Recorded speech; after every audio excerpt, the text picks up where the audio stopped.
कभी आपने नोटिस किया है कि जितना आप किसी को मनाने की कोशिश करते हो वो उतना ही दूर जाता है, और जैसे ही आप पीछे हटते हो वही इंसान खुद आगे बढ़ने लगता है।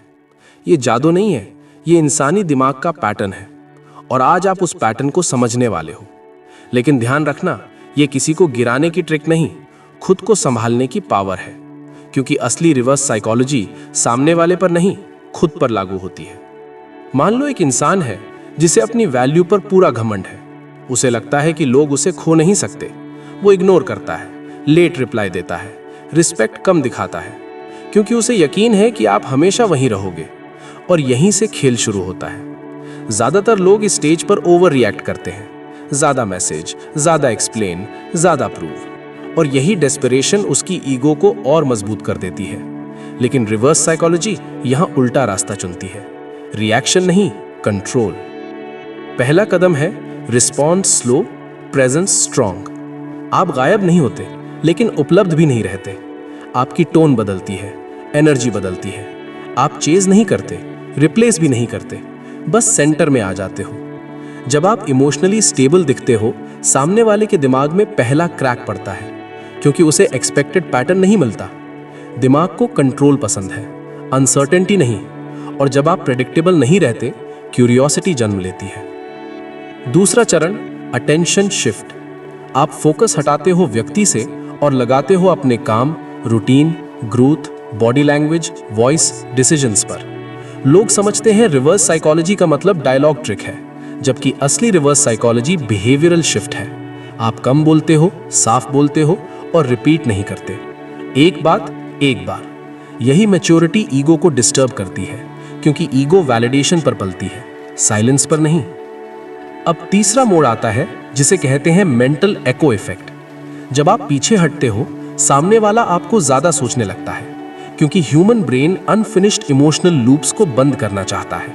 वो आपके लास्ट वर्ड्स याद करेगा, आपकी कामनेस कंपेयर करेगा और खुद से पूछेगा कि ये पहले जैसा रिएक्ट क्यों नहीं कर रहा। और यही सवाल अटैचमेंट का बीज बनता है। आप पुश नहीं करते, दिमाग खुद खींचता है। लेकिन यहाँ एक हिडन ट्रैप भी है। अगर इस स्टेज पर आप सडनली एक्स्ट्रा स्वीट हो गए, एक्स्ट्रा अवेलेबल हो गए, तो पूरा इफेक्ट टूट जाता है। इसलिए रिवर्स साइकोलॉजी का रूल है कंसिस्टेंसी विदाउट कोल्डनेस। आप रूड नहीं, स्टेबल हो, डिस्टेंस नहीं, डिग्निटी हो। यह सटल डिफरेंस ही इंपैक्ट बनाता है।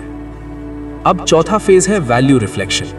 सामने वाला आपकी वैल्यू खुद महसूस करता है, क्योंकि एब्सेंस कंपैरिजन पैदा करती है, और कंपैरिजन रियलाइजेशन। आपने कुछ छीना नहीं, आपने बस पकड़ छोड़ी, और अक्सर छोड़ना ही सबसे गहरा पकड़ बन जाता है, क्योंकि फ्रीडम रिस्पेक्ट पैदा करती है, प्रेशर रेजिस्टेंस। याद रखो, ये टेक्निक मैनिपुलेशन नहीं है। मैनिपुलेशन में आप सामने वाले को बदलना चाहते हो, साइकोलॉजी में आप खुद को। और जब आप खुद को बदलते हो, डायनामिक्स अपने आप बदलते हैं। जो रिश्ता बैलेंस सह सकता है वो टिकेगा, जो सिर्फ कंट्रोल पर टिका है वो गिर जाएगा। और गिरना भी जरूरी है, क्योंकि झूठा कंट्रोल सच्चा कनेक्शन नहीं बना सकता। सबसे पावरफुल लाइन याद रखो, जो आपको खोने से नहीं डरता, उसे मनाने से नहीं, संभलने से जवाब दो। अब आखिरी सच सुनो, हर इंसान वापस नहीं आता, और हर रिश्ता लौटना भी नहीं चाहिए। रिवर्स साइकोलॉजी का असली गोल उसे वापस लाना नहीं, खुद को वापस पाना है। और जब आप खुद को पा लेते हो, तब जो भी आपके पास आता है चॉइस से आता है, मजबूरी से नहीं। कहानी यहां खत्म नहीं होती। असली खेल तब शुरू होता है जब सामने वाला नोटिस कर लेता है कि आप बदल चुके हो, और तब उसके दिमाग में एक इनविजिबल अलार्म बजता है, क्योंकि इंसानी ईगो को रिजेक्शन से ज्यादा रिप्लेसमेंट का डर लगता है। और रिप्लेसमेंट हमेशा किसी दूसरे इंसान से नहीं होता, कभी कभी सेल्फ रिस्पेक्ट भी रिप्लेसमेंट बन जाता है। जब आप इमोशनली डिपेंडेंट नहीं रहते, तो पावर शिफ्ट हो जाती है। पहले कंट्रोल उसके पास था, अब बैलेंस आपके पास है। और बैलेंस ईगो को सबसे ज्यादा डिस्टर्ब करता है, क्योंकि ईगो को या तो डोमिनेशन चाहिए या सबमिशन। इक्वालिटी उसे अनकंफर्टेबल लगती है। अब यहाँ एक एडवांस्ड रिवर्स साइकोलॉजी स्टेप आता है, सिलेक्टिव वार्मथ। मतलब आप कोल्ड नहीं बनते, लेकिन कांस्टेंट भी नहीं रहते। कभी वार्म, कभी न्यूट्रल, कभी अनअवेलेबल। ये इमोशनल इनकंसिस्टेंसी नहीं, कंट्रोल्ड प्रेजेंस है।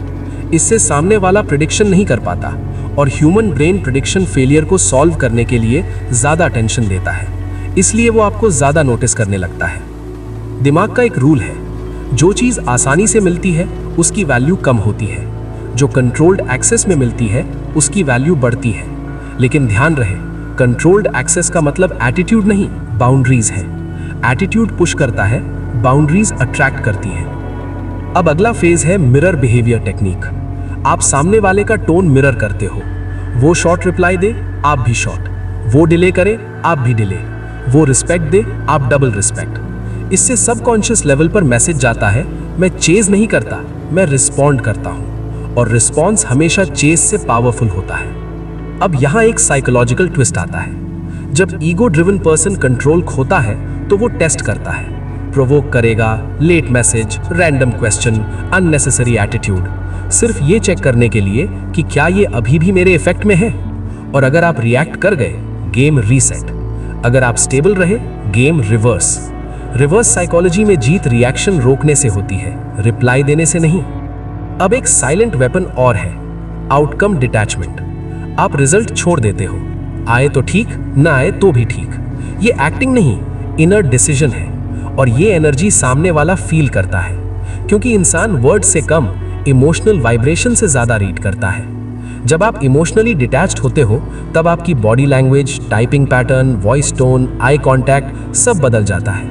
और यही बदलाव अट्रैक्शन ट्रिगर बनता है, बिना एक भी लाइन बोले।